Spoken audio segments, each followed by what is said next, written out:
Hare Krishna everyone, welcome back to Shravanam Diaries podcast. I'm your host Sulalita Devidasi and we're continuing to read The Science of Self-Realization by His Divine Grace, Srila A.C. Bhakti-Vedanta Swami Prabhupada. Chapter 1, Learning the Science of the Self, section entitled What is Krishna Consciousness? Miss Nixon. Can one function better in society by becoming Krishna conscious? Srila Prabhupada. Yes, you can see that my disciples are not drunkards or meat eaters. And from a physiological point of view, they are very clean. They'll never be attacked by serious diseases. Actually, giving up meat eating is not a question of Krishna consciousness, but of civilized human life. God has given human society so many things to eat: nice fruits, vegetables, grain, and first-class milk. From milk, one can prepare hundreds of nutritious foods, but no one knows the art. Instead, people maintain big slaughterhouses and eat meat. They are not even civilized. When man is uncivilized, he kills poor animals and eats them. Civilized men know the art of preparing nutritious foods from milk. For instance, on our new Vrindavana farm in West Virginia, we make hundreds of first-class preparations from milk. Whenever visitors come, they are astonished that from milk such nice foods can be prepared. The blood of the cow is very nutritious, but civilized man utilize it in the form of milk. Milk is nothing but cow's blood transformed. You can make milk into so many things: yogurt, curd, ghee, clarified butter, and so on. And by combining these milk products with grains, fruits, and vegetables, you can make hundreds of preparations. This is civilized life. Not directly killing an animal and eating its flesh. The innocent cow is simply eating grass given by God and supplying milk, which you can live on. Do you think cutting the cow's throat and eating its flesh is civilized? Miss Nixon. No, I agree with you 100%. One thing I'm very curious about. Can the Vedas be taken symbolically as well as literally? Srila Prabhupada. No, they must be taken as they are, not symbolically. That is why we are presenting the Bhagavad Gita as it is. Miss Nixon. Are you attempting to revive the ancient Indian caste system in the West? The Gita mentions the caste system. Srila Prabhupada. Where does the Bhagavad Gita mention the caste system? Krishna says, Chaturvarnyam maya srishtam guna karma vibhagashaha. Quote, I created 4 divisions of man according to their quality and work. Unquote. Bhagavad Gita 4.13. For instance, you can understand that there are engineers as well as medical practitioners in society. Do you say they belong to different castes? That one is the engineer caste and the other is in the medical caste? No. If a man has qualified himself in medical school, you accept him as a doctor. And if another man has a degree in engineering, you accept him as an engineer. Similarly, the Bhagavad Gita defines 4 classes of men in society. a class of highly intelligent men, a class of administrators, a class of productive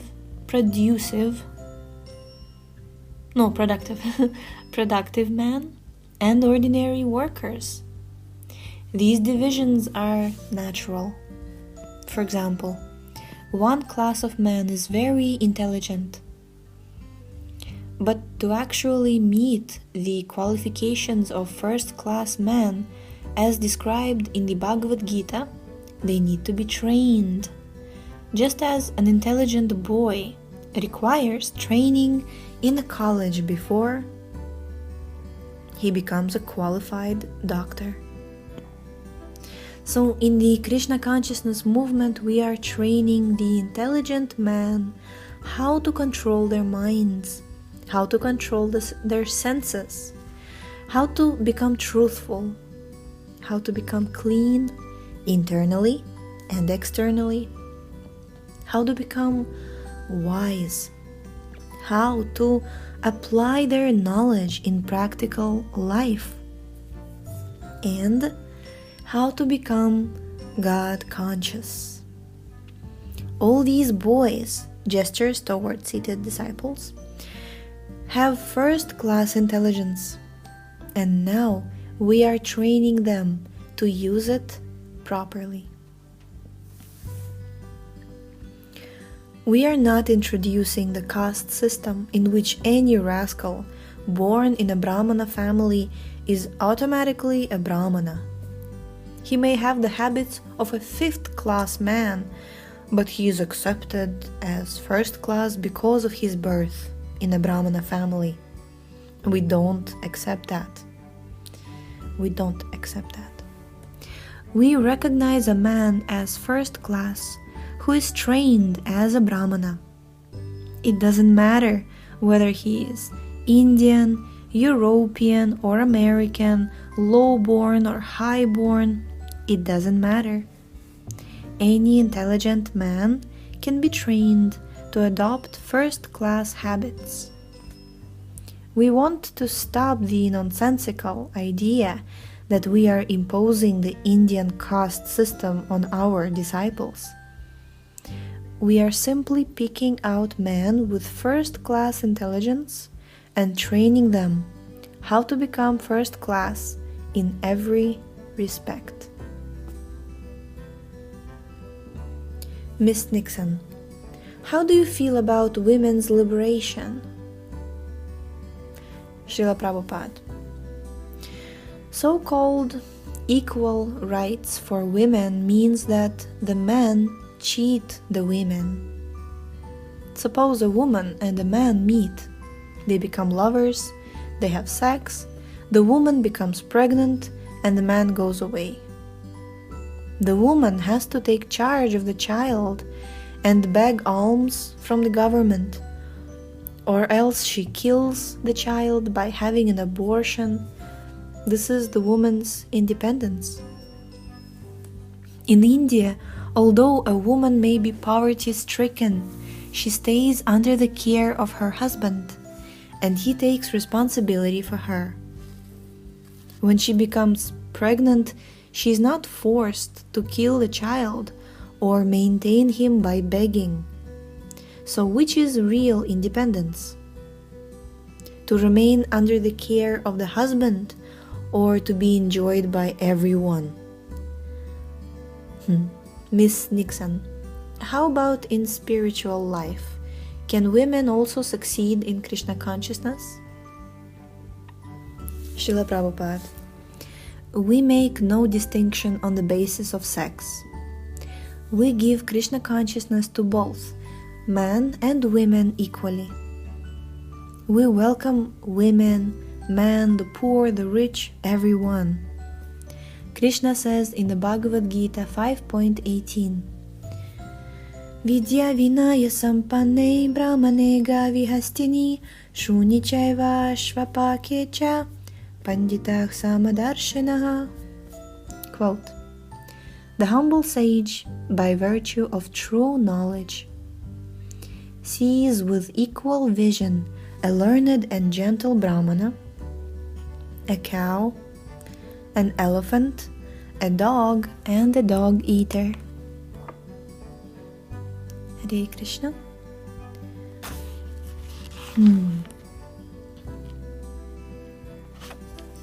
Miss Nixon, could you explain the meaning of the Hare Krishna mantra?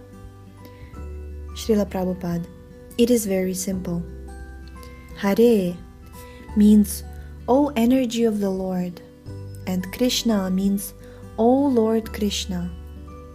Just as there are males and females in the material world, similarly God is the original male, Purusha, and his energy, Prakriti, is the original female.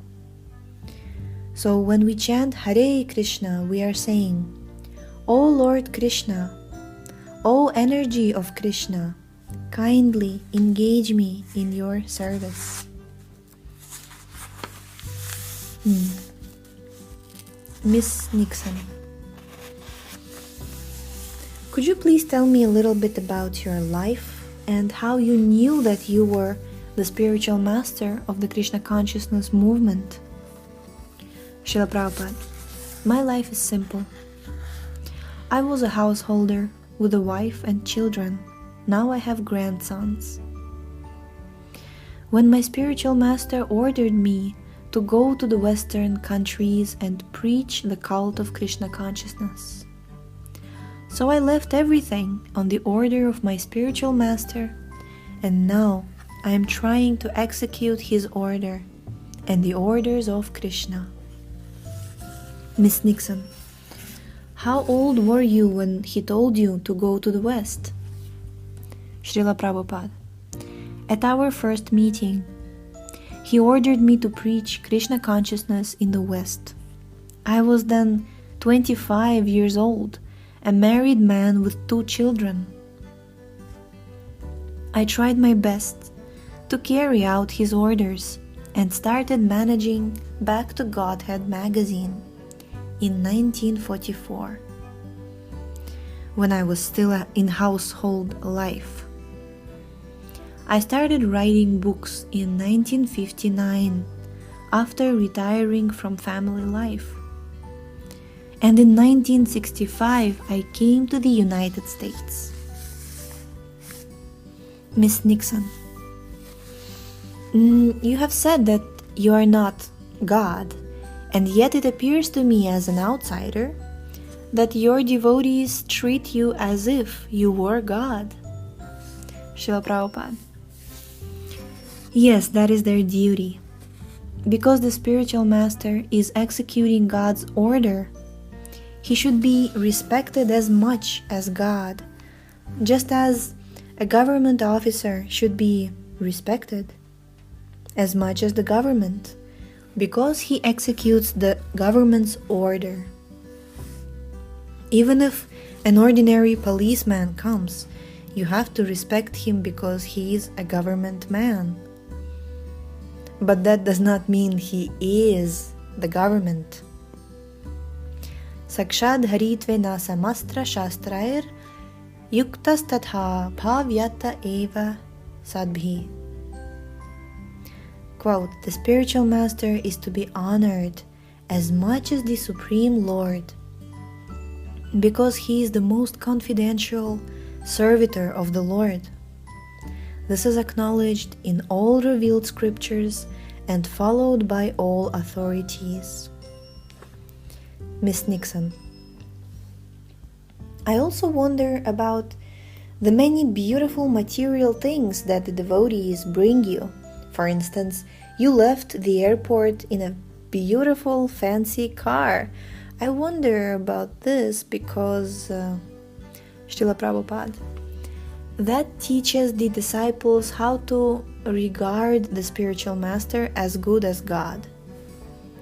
If you respect the government representative as much as you respect the government, then you must treat him opulently. If you respect the spiritual master as much as God, then you must offer him the same facilities you would offer to God. God travels in a golden car. If the disciples offered the spiritual master an ordinary motor car, it would be sufficient, because the spiritual master has to be treated like God. It would not be sufficient. It would not be sufficient. If God comes to your home, will you bring him an ordinary motor car, or will you arrange for a golden car? Miss Nixon, one of the most difficult aspects of Krishna consciousness for an outsider to accept is the deity in the temple, how it represents Krishna. Could you talk a little bit about that? Srila Prabhupada, at the present moment, because you have not been trained to see Krishna, he kindly appears before you so you can see him. You can see wood and stone, but you cannot see what is spiritual. Suppose your father is in the hospital and he dies. You are crying by his bedside, "Now my father is gone." But why do you say he is gone? What is that thing which is gone? Miss Nixon, well, his spirit is gone. His spirit is gone. Srila Prabhupada, and have you seen that spirit? Miss Nixon, no. Srila Prabhupada, so you cannot see spirit, and God is the supreme spirit. Actually, he is everything, spirit and matter, but you cannot see him in his spiritual identity. Therefore, to show kindness towards you, he appeared out of his unbounded mercy in the form of a wooden or stone deity, so you can see him. Miss Nixon, thank you very much. Srila Prabhupada, Hare Krishna. Jai, so we have completed today's section, and tomorrow we shall begin the next section entitled A Definition of God. So stay tuned. See you tomorrow. Hare Krishna.